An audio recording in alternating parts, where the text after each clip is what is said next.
Hello everyone, welcome you all on online Q&A channel. आप सभी को पता है 11th क्लास केमिस्ट्री एनसीईआरटी की सीरीज़ चल रही है जिसमें हम फर्स्ट चैप्टर के क्वेश्चंस कर रहे हैं। आज हम 1.8 क्वेश्चन करने वाले हैं। इस क्वेश्चन में पूछा है determine the molecular formula of an oxide of iron in which the mass percentage of iron and oxygen are 69.9 एंड 30.1 रेस्पेक्टिवली। एज वी नो ये क्वेश्चन हम पहले भी कर चुके हैं। Third number of question same ऐसा ही था, बस उसमें क्या पूछा था एम्पेरिकल फार्मूला और यहाँ पे क्या पूछा है मॉलिक्यूलर फार्मूला। ठीक है, स्टेप बाय स्टेप फॉलो करेंगे जैसे पहले किया था सिंपली। ठीक, तो हम अज्यूम करेंगे फर्स्ट जैसे हमने पहले किया था। Assume we have 100 gram of a compound given. Okay, 100 gram compound given है which has a molecular mass of, अगर हम बात करें Fe का मॉलिकुलर मास हमें कितना गिवन है 69.9।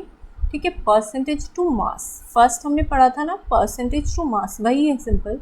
तो मॉलिकुलर मास हमें आयरन का कितना, जितना परसेंटेज गिवन है उतना ही हमारा मास हम मान लेते हैं। ठीक है, मास ऑफ ऑक्सीजन कितना है 30.1। सिंपली हमें क्या पता चल गया इनके मास। अब हमें क्या चाहिए, फर्स्ट स्टेप हो गया हमारा। अब हम सेकंड स्टेप पे चलते हैं। सेकंड स्टेप में हमें क्या कैलकुलेट करने हैं, इनके मोल्स कैलकुलेट करने हैं। क्या कैलकुलेट करने हैं, मोल्स। ठीक, तो मोल्स को हम किससे, एन से रिप्रेजेंट करते हैं, तो एन ऑफ Fe सबसे पहले ये कर लेते हैं। तो इसमें given mass upon molar mass. Given mass कितना है हमें आयरन का 69.9 और मोलर मास कितना होता है 56। तो यहाँ से हमारे मोल्स कितने आ गए थे 1.25 मोल्स आ गए।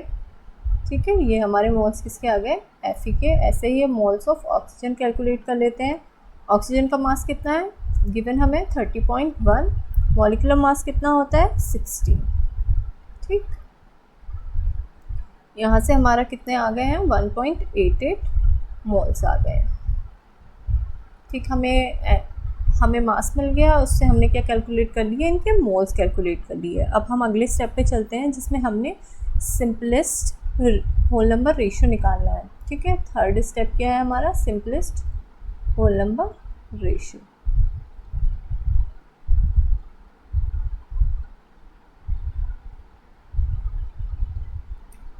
ये कैसे निकालते हैं, ठीक है, इसमें कुछ नहीं है, number of moles of element और divided by the smallest number of moles. ठीक है, number of moles of element and divide किससे कर देते हैं, स्मॉलेस्ट नंबर ऑफ मोल्स से। स्मॉलेस्ट मोल्स से इसे डिवाइड कर देते हैं। अब हमें स्मॉलेस्ट मोल्स दिख रहे हैं यहाँ पे क्या है 1.25। ठीक, तो सिंपलेस्ट रेशियो फॉर हम निकाल रहे हैं पहले, रेशियो फॉर Fe। ठीक, तो कितना है 1.25 इसके मोल्स ही हैं और इतने ही स्मॉलेस्ट मोल्स हैं, तो ये कितना आ गया हमारा रेशियो 1 आ गया। अब रेशियो हम किसका निकालेंगे, ऑक्सीजन का। रेशियो ऑफ ऑक्सीजन ये कितना था 1.88 था और डिवाइड करेंगे स्मॉलेस्ट नंबर ऑफ मोल्स से, तो ये कितना आ जाएगा अराउंड 1.5। ठीक है, ये हमें रेशियो मिल गया है। ठीक,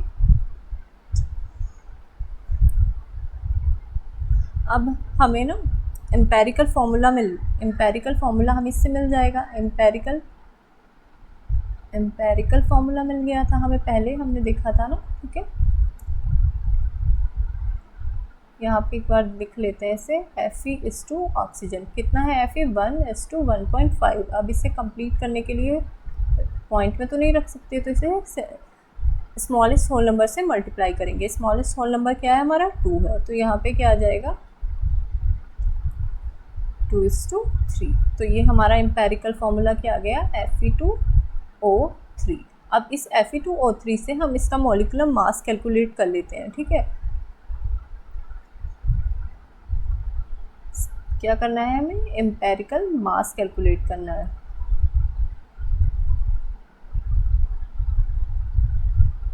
Fe2O3। ठीक है, आयरन का कितना होता है हमारा 2 × 56 और प्लस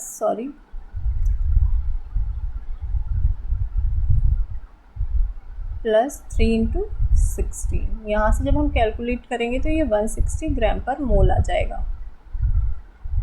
ठीक, और हमें एक चीज़ और सिंपली हमें ये भी पता है कि जो हमारा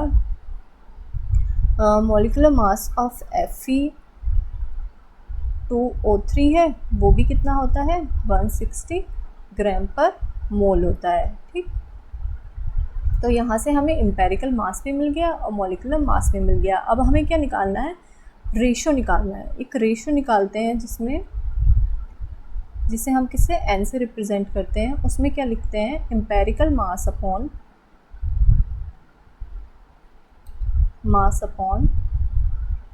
मॉलिक्यूलर मास। ठीक है, एम्पेरिकल मास भी 160 है और मॉलिक्यूलर मास भी 160 है, तो ये रेशो कितना आ गया, 1 आ गया।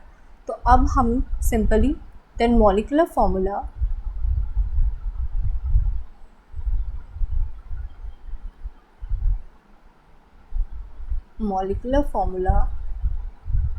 n इंटू Fe2O3 होता है। ठीक है, जितने भी हमारा ये रेशियो आता है इस टाइम पे उसी से मल्टीप्लाई, तो यहाँ 1 से मल्टीप्लाई करना है Fe2O3, तो ये सिंपली Fe2O3 आ गया।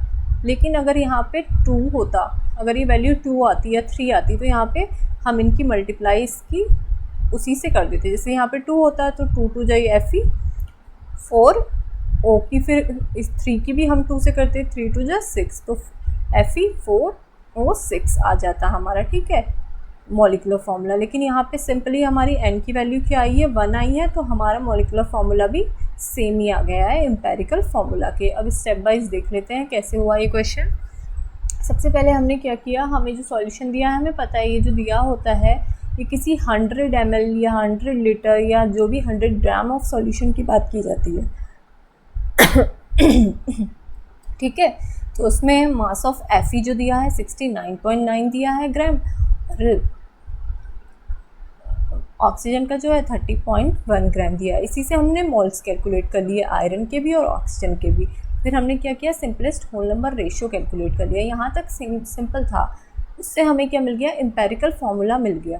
एम्पेरिकल फार्मूला में हमने यहाँ पे सिंपली कंफ्यूज नहीं होना है, 1:1.5 आया है, इसे 2 से मल्टीप्लाई इसलिए किया है क्योंकि ये जो हमने कैलकुलेट करना है, क्या करना है, होल नंबर रेशियो हमेशा होल नंबर में होना चाहिए, इसका मतलब। तो सिंपलेस्ट इसे होल नंबर में कन्वर्ट करने के लिए हम क्या करते हैं, ऐसे हम 2 से मल्टीप्लाई यानी कि स्मॉलेस्ट होल नंबर से मल्टीप्लाई कर देते हैं। यहाँ से हमारा एम्पेरिकल फार्मूला आ गया Fe2O3। अब हमें जो n रेशियो चाहिए होता है फॉर मॉलिक्यूलर फार्मूला के लिए, उसमें हमें एम्पेरिकल मास चाहिए होता है, तो हम एम्पेरिकल मास कैलकुलेट करेंगे। सिंपली हमने एम्पेरिकल मास कैलकुलेट कर लिया, और मॉलिक्यूलर मास ऑफ Fe2O3 हमें पता है वो भी 160 ग्राम होता है। तो यहाँ से हम ये रेशियो जो हम कैलकुलेट करेंगे empirical mass upon molar mass से कैलकुलेट करते हैं, 160/160। इस केस में तो 1 आ गया, लेकिन कुछ केसेस में डिफरेंट भी आता है। ठीक है, तो देन मॉलिक्यूलर फार्मूला को क्या, सिंपली एम्पेरिकल फार्मूला को n से मल्टीप्लाई कर देते हैं, जो ये रेशियो आता है, तो हमारा क्या मिल जाता है, हमें मॉलिक्यूलर फार्मूला। यहाँ पे सेम ही आया है एम्पेरिकल और मॉलिक्यूलर फार्मूला, क्योंकि n हमारा क्या आया था, 1 आया था। ठीक है, इसी कंसेप्ट को बूस्ट करने के लिए एक क्वेश्चन है आपके लिए, determine the molecular formula of an oxide of chromium in which the mass percentage of chromium and oxygen are 68.4% एंड 31.6% रेस्पेक्टिवली। ठीक है, इस क्वेश्चन को प्रैक्टिस करके आंसर को कमेंट बॉक्स में मेंशन कीजिएगा, जिसका राइट आंसर होगा उसे मैं पिन कर दूंगी। ठीक है, अगर वीडियो यूज़फुल लगी है तो वीडियो को लाइक कीजिए, अपने फ्रेंड्स के साथ शेयर कीजिए एंड चैनल को सब्सक्राइब कीजिए। Thank you for watching.